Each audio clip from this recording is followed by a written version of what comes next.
Bonjour, donc aujourd'hui je vais vous expliquer comment utiliser ce fichier Excel. Donc c'est un classeur qui comporte plusieurs feuilles. Vous avez 4 feuilles présentes actuellement dans ce classeur Excel. Et l'objectif de ce classeur, c'est de réaliser un bulletin de salaire clarifié. Depuis 2018, les bulletins de salaire doivent être clarifiés. Cela a été rendu obligatoire définitivement au 1er janvier 2019, mais c'était déjà possible dès 2018. Pour cela, nous avons une première feuille Excel qui se nomme grille cotisation.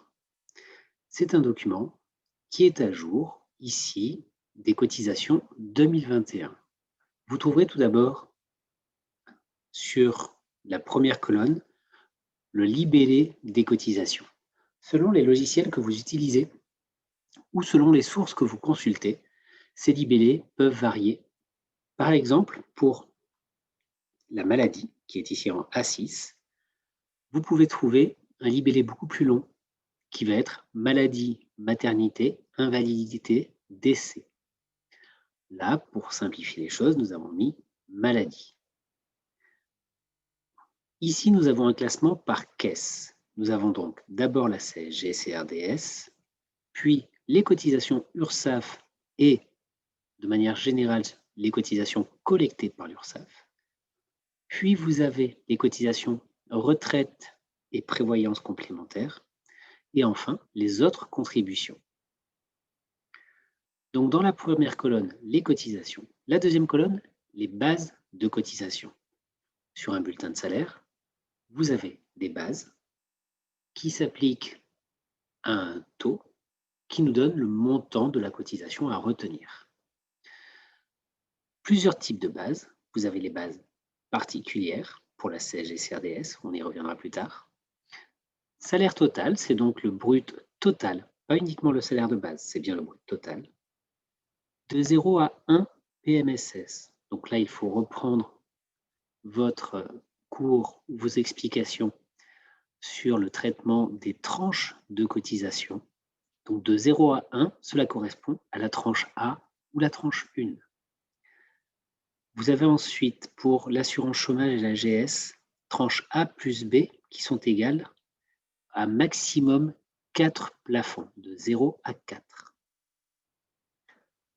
Puis, pour la retraite complémentaire, vous avez la tranche 1, de 0 à 1, et la tranche 2, qui, elle, va jusqu'à 8 plafonds. Donc, au-delà de la tranche 1, après un plafond, et jusqu'à 8 au maximum. Même chose pour la CEG. La CET, ici, nous reviendrons sur les particularités de la CET.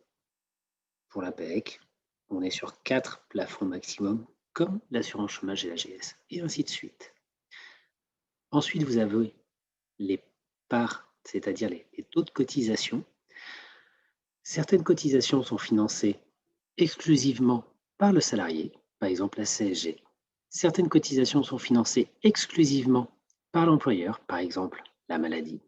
Et d'autres cotisations sont cofinancées, par exemple la vieillesse. Sur cette première feuille, vous trouverez également la valeur du plafond. Ici, nous parlerons uniquement du plafond mensuel de la sécurité sociale. Nous avons la valeur du SMIC pour 2021 et la valeur du SMIC horaire, toujours pour 2021. Vous trouvez également les paramètres pour le calcul de la réduction générale des cotisations, donc applicable en 2021. Là, nous sommes sur les paramètres simples. Nous n'avons pas les cas particuliers, bien sûr, avec un taux de répartition de retraite qui serait différent, par exemple. Et enfin, vous avez quelques explications complémentaires sur le côté qui pourront vous être utiles pour compléter votre bulletin de salaire. La feuille suivante, c'est la feuille Données entreprises. Vous trouverez ici l'identification de la société. L'intérêt de compléter les informations ici, c'est qu'elles seront reprises sur le bulletin de salaire. Donc, toute la partie identification société va venir remplir mon haut de bulletin ici. Si je regarde là où il est écrit tout soin, je vois dans la barre ici, la barre de formule, que cela vient chercher sur la feuille données entreprise, la cellule B2. Données entreprise, B2. C'est donc bien tout soin. D'autres informations sont disponibles sur cette feuille. Nous pouvons renseigner l'effectif, le taux AT, le taux versement transport qui s'appelle désormais versement mobilité, mais que l'on continue très souvent à appeler versement transport. Bientôt, cela rentrera dans le langage commun de la paye et on dira bien versement mobilité. Mais là, c'est vrai que ce fichier dit toujours transport, nous pourrions le modifier. Puis, vous avez les taux de prévoyance pour les non-cadres et les cadres. Petite information que vous retrouverez par la suite. Pour les non-cadres, on peut aussi dire ne relevant pas des articles 4 et 4 bis. Pour les cadres, on peut dire relevant des articles 4 et 4 bis. Cela fait référence à la convention collective des cadres de 1947. Donc c'est une très vieille référence, mais qui a été revalidée depuis dans des accords nationaux interprofessionnels. Mais je vous le dis, dans certaines conventions collectives, vous trouverez la mention ne relevant pas des articles 4 et 4 bis et relevant des articles 4 et 4 bis pour les cadres. Et on peut également paramétrer ici la mutuelle santé. Donc, ça peut s'appeler frais de santé, mutuelle santé. Vous trouverez aussi plusieurs dénominations. Troisième feuille, cela concerne le premier bulletin de salaire que vous aurez à réaliser. Donc, c'est le bulletin de salaire de Laurie C'est tout. Comment allons-nous utiliser ce document? Eh bien, nous voyons ici que nous avons le nom de la salariée qui apparaît. Nous pouvons également noter l'adresse, l'emploi, son numéro de sécurité sociale, son statut, sa date d'entrée. Toutes les informations dont nous disposons, nous pouvons les compléter ici.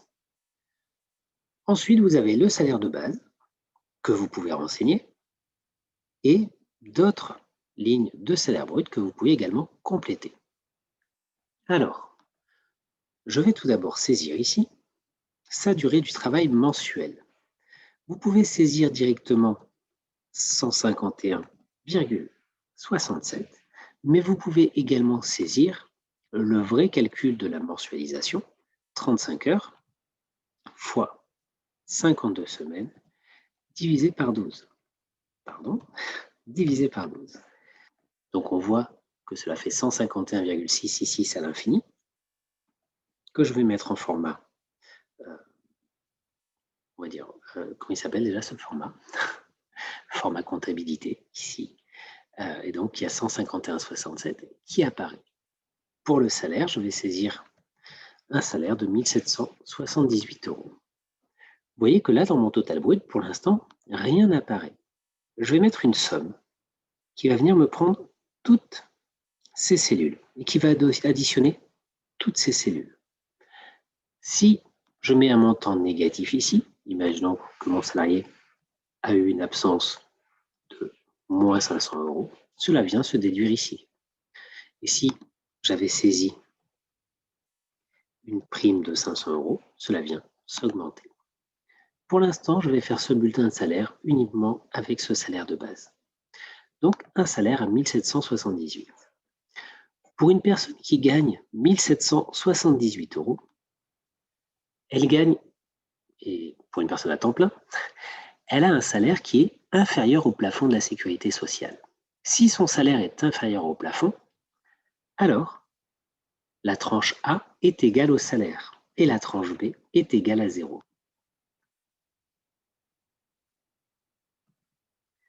Et cela va être la même chose pour la tranche 1. Et la tranche 2 est à 0 également. Vous avez quelques petites informations ici qui vous sont données. Là. Il va être important, ou en tout cas pratique, d'utiliser cette zone si l'on veut automatiser son bulletin. Pour le plafond, ici PMSS salarié, qu'on aurait pu remplir avant, mais je vais vous en parler maintenant, il m'est précisé que je dois compléter le PMSS si c'est un temps complet, faire un prorata en cas de temps partiel ou d'absence non rémunérée. Nous ne sommes pas concernés par ces exceptions. Donc, mon PMSS salarié est égal au PMSS normal à 3428. Ici, si je souhaitais automatiser, je pourrais mettre un égal et utiliser, par exemple, la fonction minimum. Et je vais dire que je vais retenir le minimum entre le salaire brut et le plafond. Cela veut dire quoi?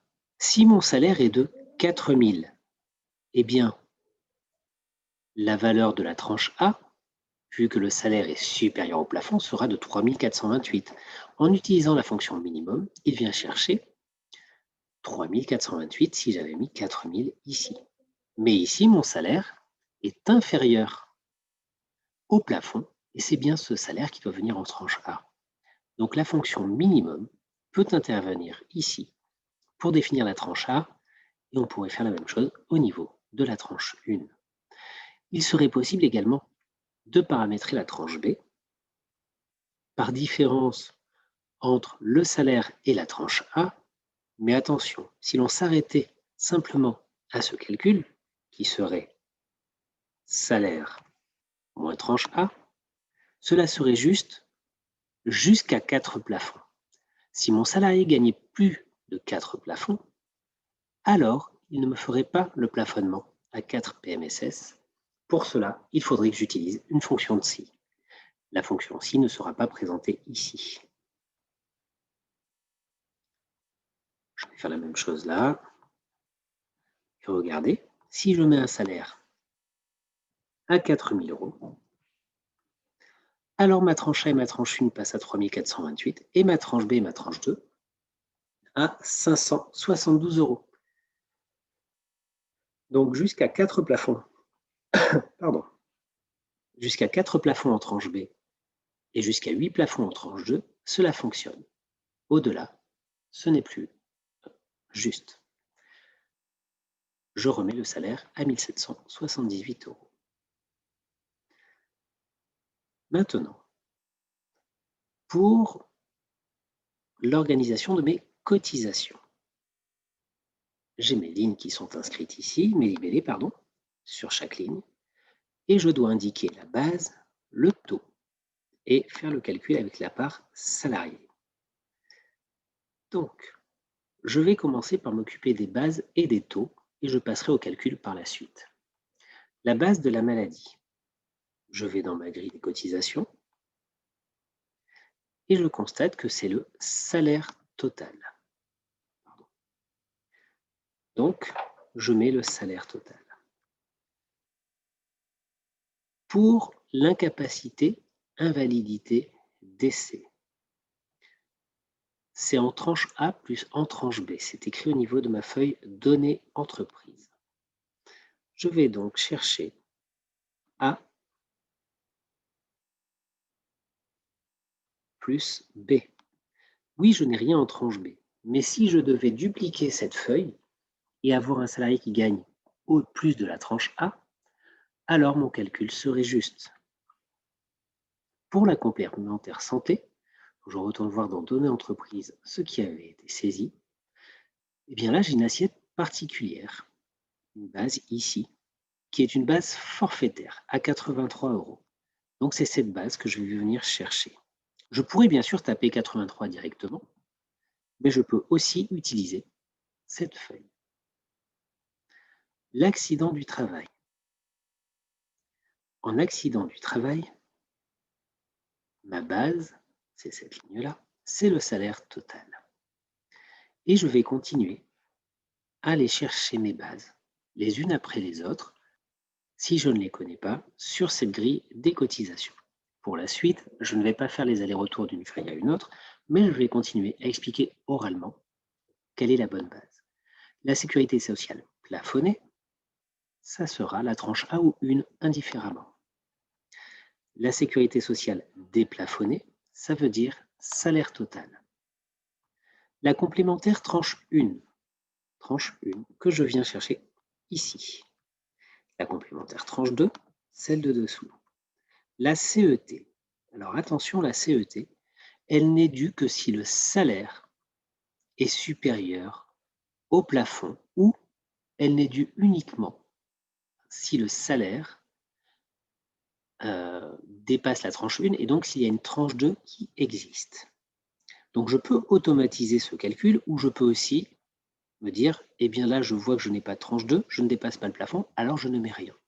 Si je voulais l'automatiser, je pourrais faire si, par exemple, ça, c'est-à-dire la tranche 2, pardon, est supérieur à 0, alors je prends la tranche 1 plus la tranche 2, parce qu'elle sera due sur les deux. Sinon, cela sera 0. Et là, il me met bien 0. Voyons voir. Je mets une prime de 4 000 €. Mon salaire passe à 5 778 et j'ai une tranche 2. Pour ma CET, il est bien venu chercher ma tranche 1 plus ma tranche 2. Ma fonction est correcte.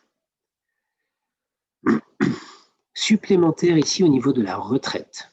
Il s'agit d'une retraite supplémentaire. Nous ne sommes pas concernés dans cet exercice. Une retraite supplémentaire, c'est un contrat d'assurance par capitalisation que l'employeur aurait souscrit ou qui serait obligatoire de par la convention collective ou un accord de branche ou un accord d'entreprise et qui permettrait donc aux salariés de se constituer un capital pour la retraite en plus de la retraite de base financée par la sécurité sociale et en plus de la retraite complémentaire financée par l'ARCO-Agirc. Je poursuis. Au niveau de la famille, je prends le salaire total car c'est l'assiette. Pour le chômage, je prends tranche A plus B. L'APEC. L'APEC est conditionnée au statut du salarié. Cette cotisation APEC, qui veut dire Association pour l'emploi des cadres, est due uniquement pour les salariés cadres. Si sur mon bulletin, j'ai une cellule avec un statut, alors je pourrais préciser et dire si cadre, alors on paye, sinon on ne paye pas.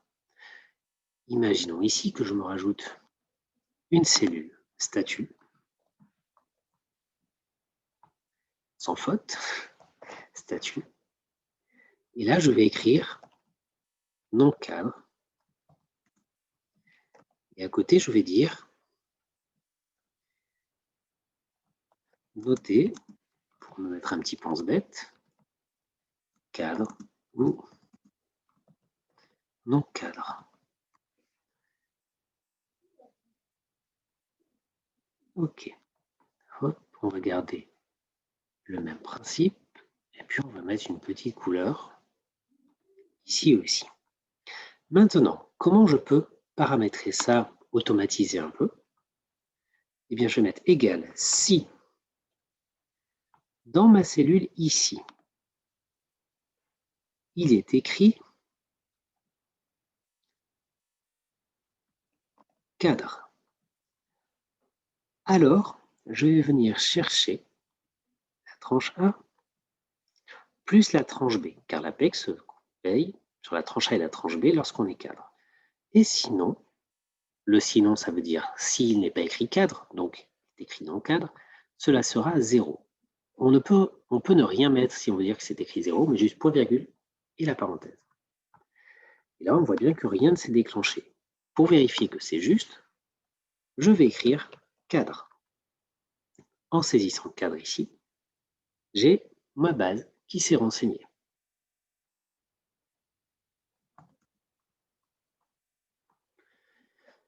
On aurait pu aussi faire ça avec cadre ici et en réponse oui ou non, ou O ou N, peu importe.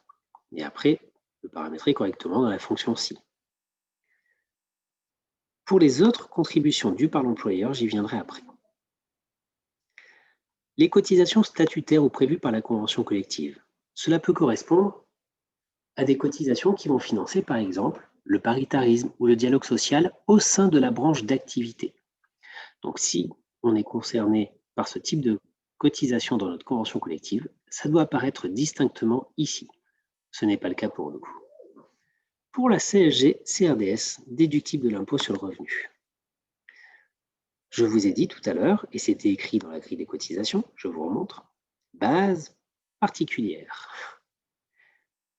Eh bien, nous vous avons repris ici le calcul de la base de la CSG et de la CRDS.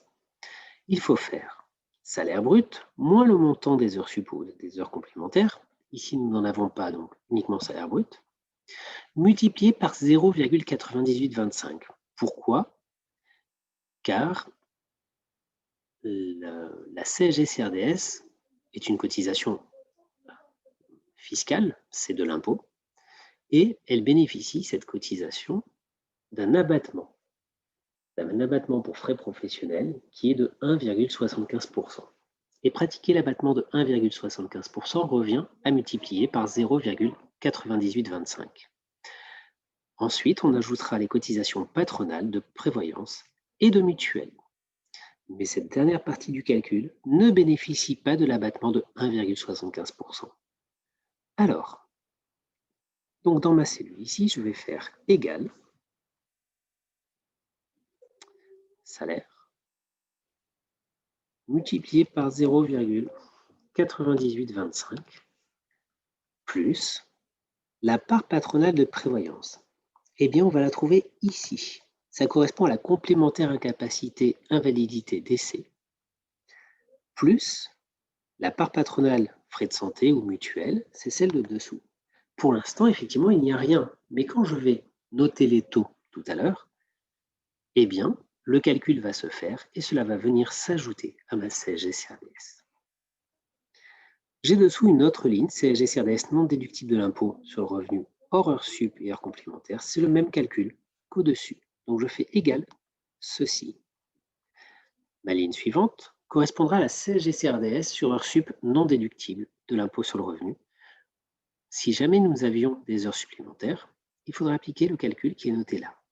Base de CSG-CRDS sur heures sup ou sur heures complémentaires égale à montant des heures sup ou des heures complémentaires abattu de 1,75%. Pour les exonérations employeurs, nous y reviendrons plus tard. Elles sont notées, elles doivent apparaître ici. Et nous avons un tableau qui nous permet de le calculer dessous. Enfin, ici, nous aurons le total des cotisations. Nous pourrons faire une somme.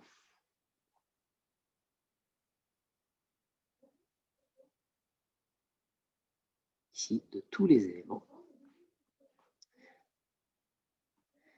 Et là, même chose, on fera une somme de tous les éléments. Vous voyez bien que là, ça me précise que ça a pris tous ces éléments-là. Donc, les sommes se calculeront.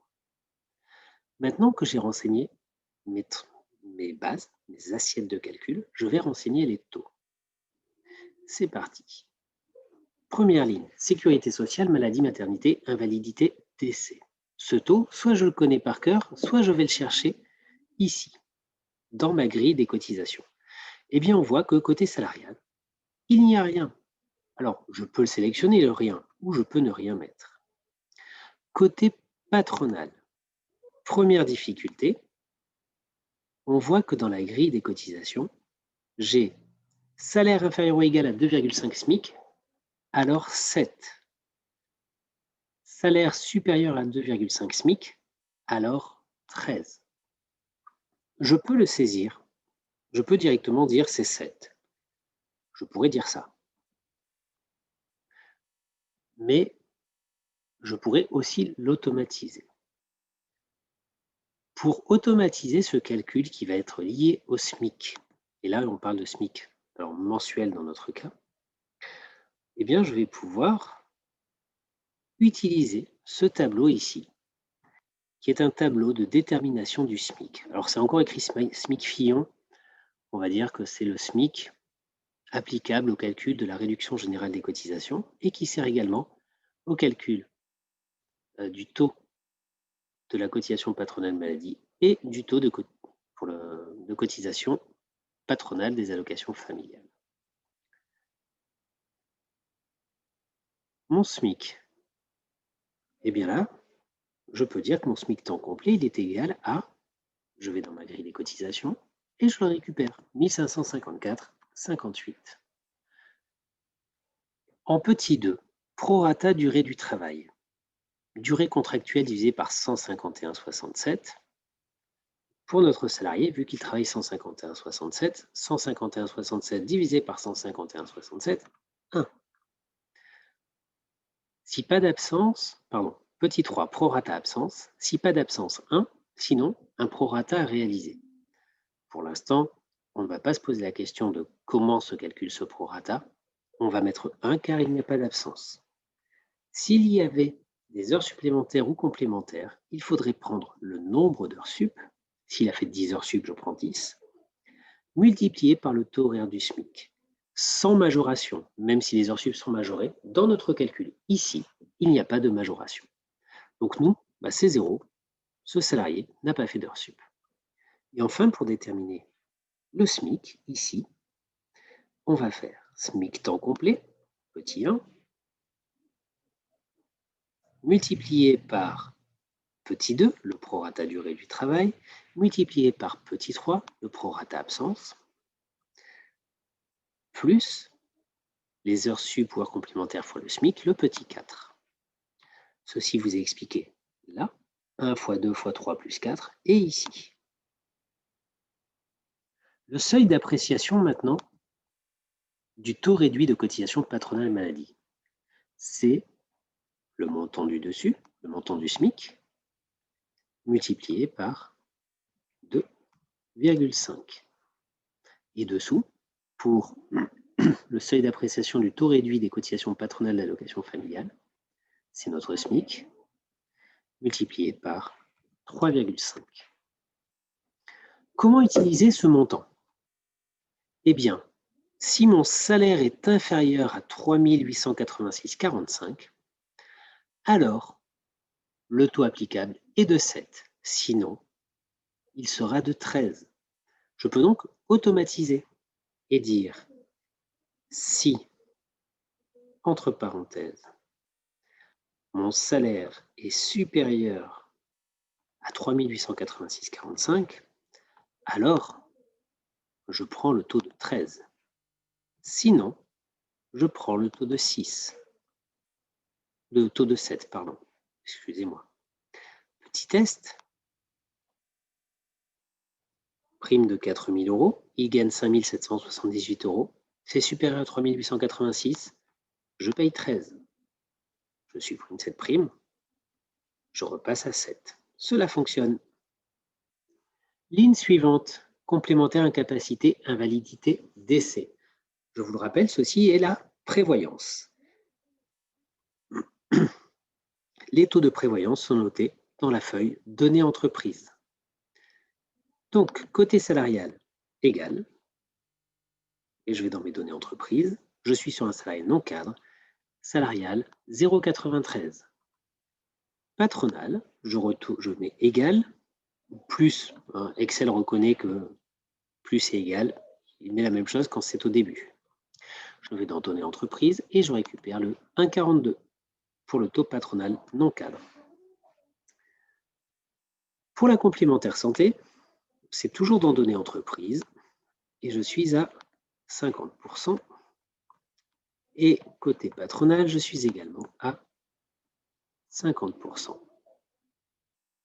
Le taux d'accident du travail avait été saisi dans la feuille données entreprises. Pourquoi c'est au niveau données entreprises? Car le taux d'accident du travail est un taux qui est propre à chaque entreprise, en tout cas propre à chaque branche d'activité. Donc ce n'est pas dans la grille des cotisations qu'on le retrouve, mais bien dans une particularité entreprise. Il est à 2,40. Et ainsi de suite. Je vais continuer. Donc pour la sécurité sociale des plafonnés, je viens chercher le 6,90 salarial, je vais accélérer un petit peu, et le 8,55 ici. Ensuite, au niveau de la sécurité sociale déplafonnée, 0,40, et ici 1,90. Pour la complémentaire tranche 1, je viens récupérer ici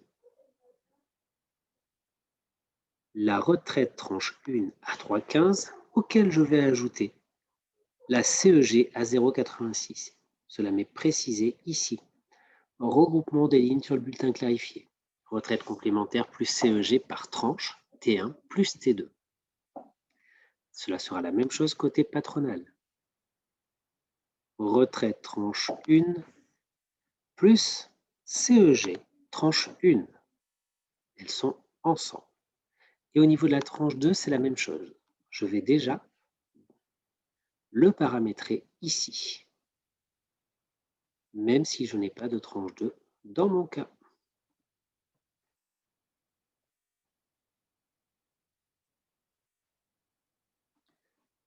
La CET, je vais également aller la chercher dans ma grille des cotisations et je continue. 0,14, 0,21. Je vais également y mettre la PEC. Bon, pas encore, pardon. D'abord la famille. Cotisation des allocations familiales ici.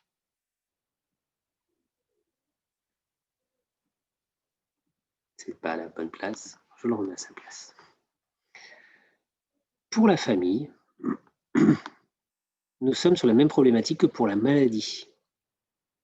Cette cotisation est liée à la position du salaire par rapport à un certain niveau du SMIC. C'est noté ici. Salaire inférieur ou égal à 3,5 SMIC, alors 3,45. Salaire supérieur à 3,5 SMIC, alors 5,25. C'est ce que nous avons calculé ici. Que représente 3,5 SMIC? 5 441, mais je ne gagne que 1 778. Je peux donc soit saisir le 3,45, soit l'automatiser. Si mon salaire est strictement supérieur à 3,5 SMIC, alors je vais payer le maximum, 5,25. Mais s'il n'est pas supérieur, et donc s'il est inférieur ou égal, alors je ne paie que 3,45. Je le redis, vous n'êtes pas obligé d'automatiser votre bulletin de cette façon-là. Ce que l'on veut, c'est qu'il soit juste à la fin. Mais pas forcément que tout soit automatisé. La cotisation chômage. Depuis le 1er octobre 2018, le salarié ne paye plus de cotisation chômage. Nous n'aurons donc qu'un taux patronal. Ici, nous allons regrouper deux cotisations. Vous voyez, c'est écrit regroupement, assurance chômage et AGS. 4,05 plus 0,15, les 80. Au niveau de la PEC, je prends mes cotisations, 0,024 en salarial et 0,036 en patronal. On se dit, ah mais j'ai un problème avec Excel, c'est pas 0,024 et c'est pas 0,036. En fait, ici, Excel réduit à 2 chiffres après la virgule. Si je veux voir les 3, il suffit que j'augmente grâce à la touche ici. Je pourrais aussi faire un clic droit format de cellule, mais c'est plus rapide de cette façon-là. Mon calcul sera quand même juste, même si je ne fais pas ça. Mais si je veux voir le taux juste, visuellement, alors je rajoute une décimale.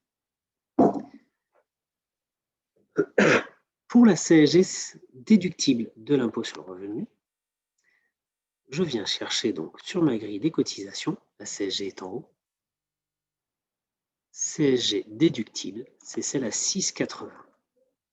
Ensuite, j'ai CSG et CRDS non déductible.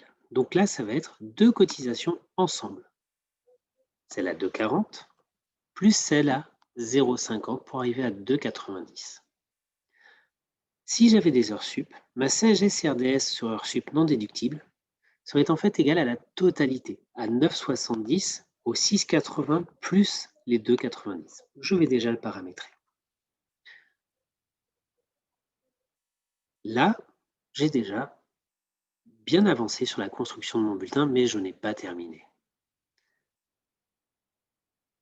J'ai encore des cotisations à calculer, mais je vais commencer par lancer les calculs des cotisations.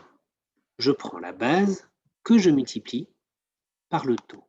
Vous voyez qu'ici, je n'ai pas mis des pourcentages, car il est rare que sur les bulletins réels apparaisse le mot, ou en tout cas le sigle pourcentage. Donc ici, il n'apparaîtra pas non plus. Et donc, pour que ça soit des pourcentages, il faudra diviser par 100. Alors là, je n'avais rien à calculer, mais vous voyez que sur Excel, vous avez plusieurs croix. Vous avez la grosse croix blanche qui permet de sélectionner une cellule. Vous avez la croix avec des flèches au bout qui permet de déplacer une cellule. Et vous avez la croix noire qui permet de faire ce que l'on appelle une copie incrémentée.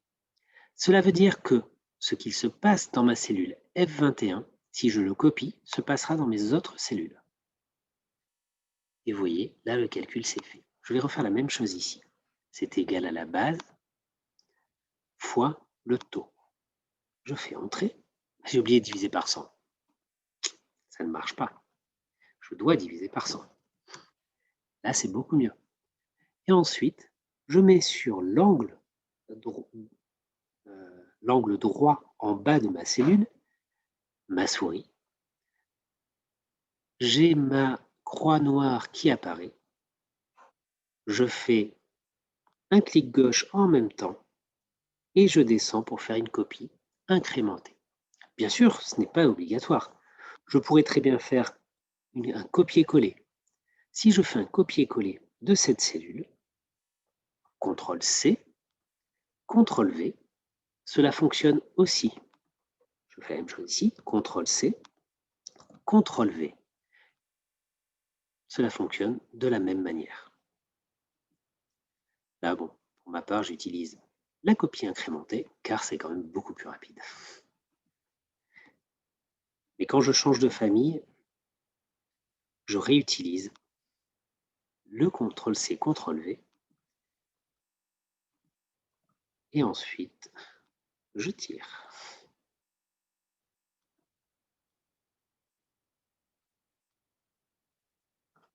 Là, j'en prends 3 à la fois, CTRL-C, et là, comme j'en veux 3, ça va très bien coller. Mes calculs se font tout seuls. Alors, vous voyez que, au niveau du total des cotisations et des contributions, j'ai des sommes qui sont inscrites. Côté salarial, tout s'est très bien passé. Mais là, je n'ai pas de net à payer avant impôt sur le revenu. Mon net à payer avant impôt sur le revenu va être égal à mon salaire brut total moins le total des cotisations salariales plus la somme de tout ce que je pourrais avoir ici en bas de bulletin. Des sommes non soumises à cotisation qui peuvent être en plus ou en moins. Et voilà où j'en suis de mon net à payer avant impôt pour l'instant. Ok. Je poursuis.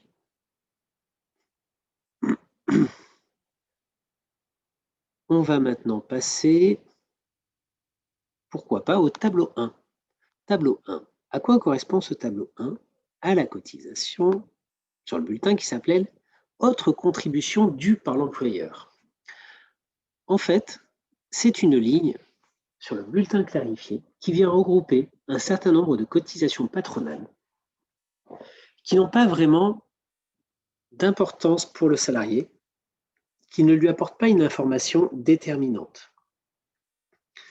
Par conséquent, le législateur a considéré qu'on pouvait tout regrouper en une seule ligne et que cela rendrait le bulletin plus lisible, plus clair. Alors, vous avez sous le bulletin de salaire clarifié un tableau que nous vous avons préparé avec les cotisations concernées par les autres contributions dues par l'employeur. Nous avons la contribution FNAL, versement mobilité, je vais le mettre, parce qu'il faut quand même s'habituer, c'est depuis le 1er juillet 2020, donc c'est bien versement mobilité. La contribution solidarité autonomie, dialogue social, les 2 forfaits sociaux, la taxe d'apprentissage, la formation et la participation construction. Alors, le FNAL, vous allez dans votre grille des cotisations et vous voyez que l'assiette est différente selon la taille de l'entreprise. Si j'ai moins de 50 salariés, alors c'est de 0 à 1 plafond, c'est-à-dire la tranche A ou la tranche 1.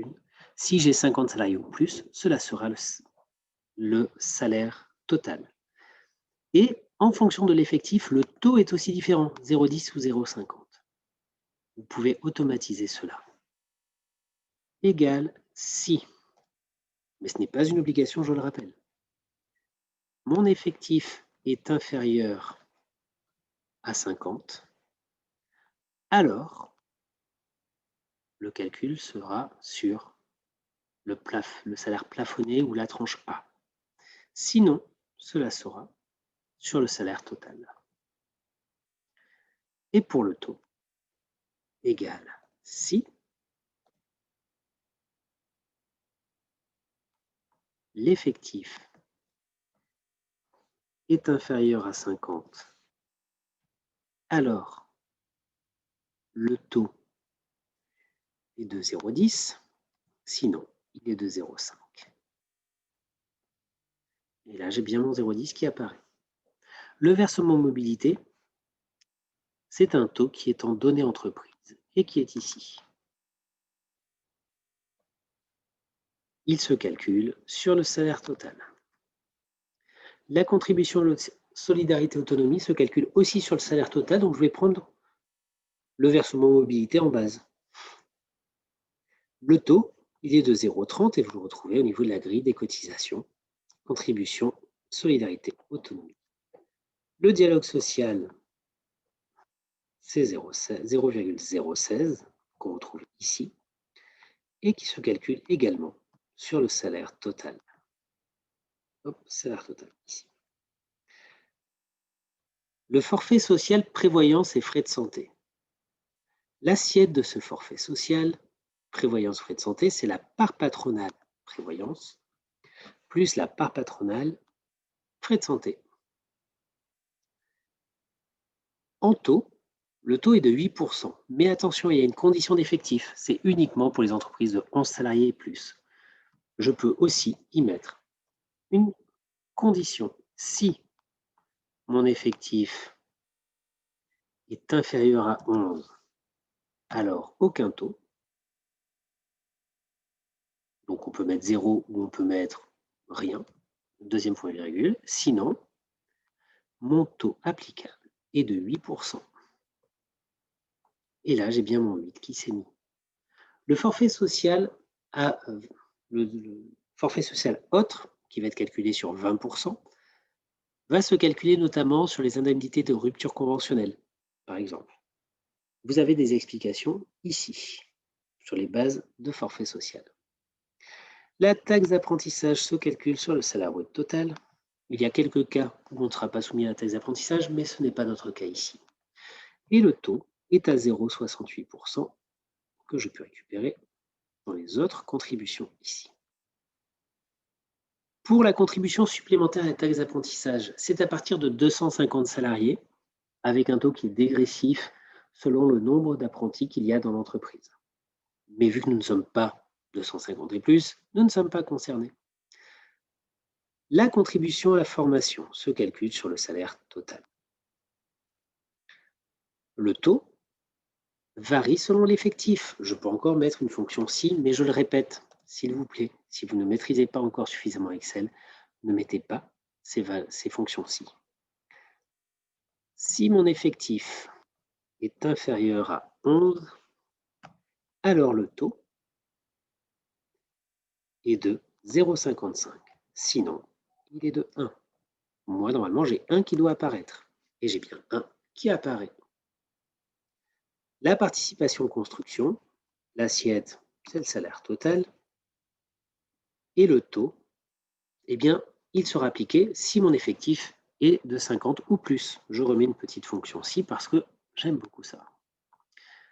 Si ça inférieur à 50, effectif inférieur à 50, alors rien. Sinon, je viens chercher le taux dans ma grille.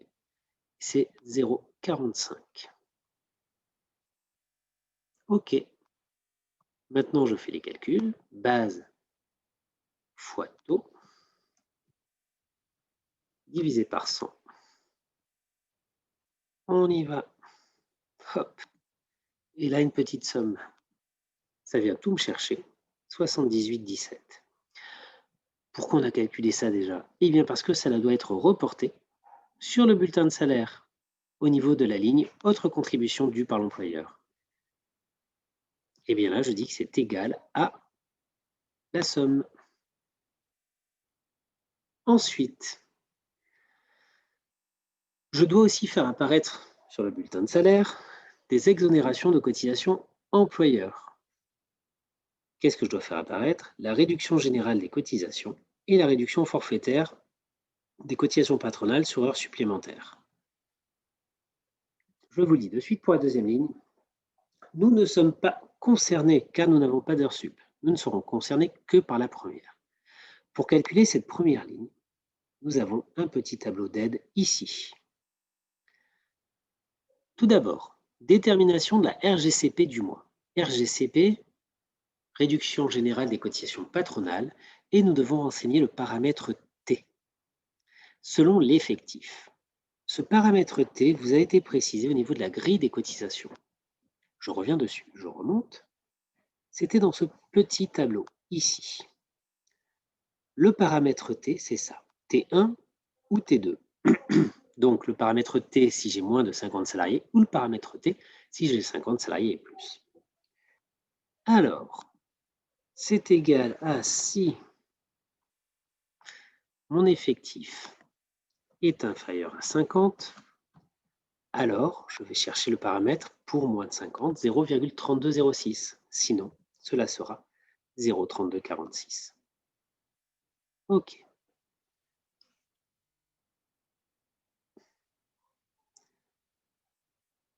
Donc, j'ai ensuite un tableau à compléter. Mois précédent, fin de mois. Donc, je dois renseigner sur ma première ligne les cumuls des mois précédents. Nous sommes en année civile. Je suis en train de faire le bulletin de janvier. Je n'ai donc rien à renseigner sur ma première ligne. Les mois précédents, mais il n'y a rien car nous sommes en train de faire janvier. Janvier va être saisi sur fin de mois. En SMIC, ici, je viens chercher la valeur du SMIC calculée plus haut, 1554,58. En salaire brut, c'est ici le cumul des salaires bruts depuis le début de l'année. Donc, vu que c'est janvier, je viens chercher mon salaire brut et je pourrais additionner pour automatiser avec les salaires bruts des mois précédents. C'est 0 ici, mais je peux le faire. Et d'ailleurs, ici, j'ai oublié de le faire. Je m'en excuse, pour le SMIC, c'est la même chose. Plus SMIC des mois précédents. Le coefficient ici va être calculé selon une formule spécifique. Alors, comment se calcule ce coefficient? Je vous le dis oralement, ici il n'est pas écrit, mais vous retrouvez ça dans votre cours sur le calcul de la réduction générale des cotisations. C'est égal à la valeur T, 0,3206, divisé par 0,6, multiplié par, entre parenthèses, 1,6, multiplié par le SMIC, divisé par le salaire, moins 1. Et là, j'obtiens 0,2132. Et vous voyez, en fait, j'ai plein de chiffres après la virgule. Pourtant, ce coefficient est censé être arrondi à 4 décimales. Si je veux l'arrondir à 4 décimales, je peux utiliser ma fonction arrondie en précisant que je veux 4 décimales. Si vous ne connaissez pas cette fonction arrondie, ce n'est pas grave, vous pouvez laisser votre calcul tel qu'il est. Et là, on voit bien que j'ai ma fonction arrondie qui s'est réalisée. Donc, je peux enlever mes zéros qui ne servent à rien. Le montant de la réduction sera égal à le salaire brut multiplié par le coefficient, 379,07. Pour trouver la réduction du mois, je prends la réduction cumulée en fin de mois, moins la réduction cumulée des mois précédents. Ici, c'est 0, donc j'aurai 379,07. Vous avez des explications dessous qui peuvent vous aider. Et là, dans mon petit tableau 2, je viens chercher le montant de ma réduction, les 379,07. Ici, je vais bien mettre une somme, parce que si jamais j'avais des heures sup, j'aurais quelque chose à renseigner ici. Ensuite, le tableau 3, dont je vais aussi avoir besoin, il va falloir que j'y renseigne certaines infos. La réduction générale est à mentionner dans ces deux tableaux. J'ai ensuite deux autres lignes. Allègement cotisation maladie, allègement cotisation d'allocation familiale. Je vous explique de quoi il s'agit. Vous vous souvenez que pour la cotisation allocation maladie, j'ai deux taux qui peuvent intervenir. Le taux à 7%, si j'ai un salaire inférieur à 2,5 SMIC, et le taux à 13% si je gagne plus de 2,5 SMIC.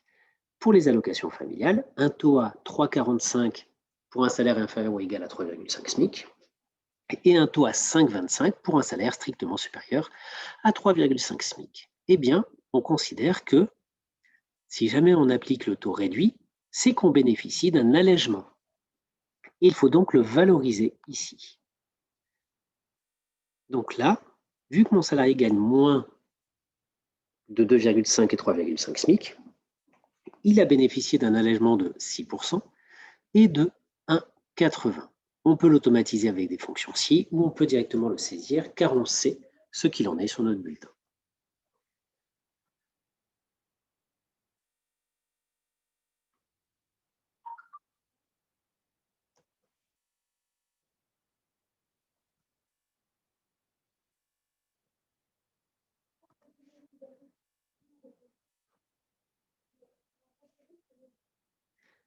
Donc là, j'ai mon 6%. Et là, pour les allocations familiales, si le taux qui s'est calculé sur mon bulletin est de 3,45,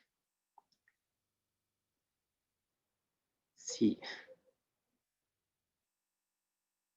j'ai 32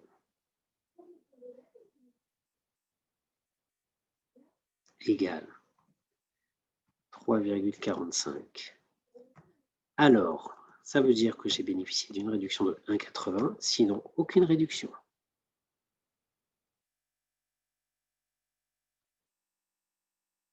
OK.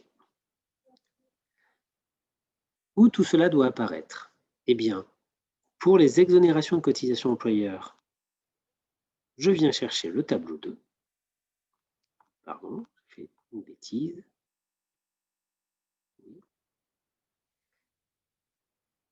Non, c'est bon, je n'ai pas fait de bêtises, tout va bien. Et le tableau 3, il doit apparaître ici. Allègement des cotisations employeurs. En fait, c'est une information pour les salariés pour leur dire votre employeur a bénéficié de certains allègements. Ici. J'ai fait une erreur. Ici. Pardon. Les exonérations, on va les mettre en montant négatif pour qu'elles se déduisent des cotisations employeurs. Voilà. Parfait. Bon, je continue. Qu'est-ce qu'il me manque sur mon bulletin? Il me manque mon impôt sur le revenu, ici. Alors, j'ai un net imposable qui s'est calculé, qui est automatisé ici, qui m'ont été déjà présents, et vous avez un calcul en fait qui est proposé ici. Salaire brut moins les cotisations salariales, plus la CSG CRDS non déductible, plus la part patronale mutuelle santé, moins les heures sup et complémentaires exonérées, ce que nous n'avons pas ici. Eh bien, je vais supprimer ce que j'ai là et je vais le recalculer. C'est égal à, j'applique tout cela, salaire brut moins le total des cotisations salariales, plus la CSG CRDS non déductible, les 52,60 ici, plus la part patronale mutuelle, 41,50. Je n'ai pas à déduire les heures supplémentaires car je n'en ai pas. Et je retrouve mon 1437,05. C'est parfait. Et donc, mon impôt sur le revenu, dans notre cas, sera calculé sur la même assiette. Ici, à voir si j'ai un taux de prélèvement. Imaginons que j'ai un taux à 0,5%. Eh bien, je ferai 1437,05 fois 0,5 divisé par 100. Ce taux vous est soit donné dans l'énoncé, soit on vous demande d'appliquer le taux de base selon son net imposable. Le net à payer ici sera calculé en faisant le net à payer avant impôt moins l'impôt. Il me reste à compléter ces deux cellules ici, éventuellement les cumuls ici, mais moi je vais surtout me concentrer sur ces deux dernières cellules et ensuite je m'arrêterai pour cette présentation. Alors, dont évolution de la rémunération liée à la suppression des cotisations chômage et maladie. Cette cellule a été rendue obligatoire en mai 2018. L'État a souhaité que sur les bulletins de salaire apparaisse le gain en net pour les salariés suite aux mesures qui avaient été prises pour les réductions de cotisations. Alors, il est précisé le calcul à faire.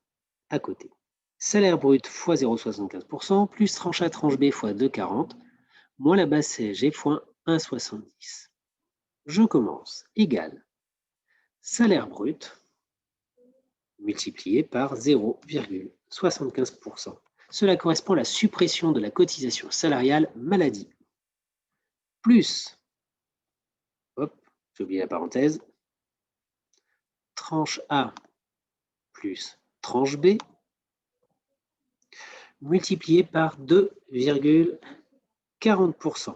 Cela correspond à la cotisation salariale Pôle emploi supprimée au 1er octobre 2018, moins l'assiette de CSG-CRDS, et on prendrait aussi celle des heures sup s'il y en avait.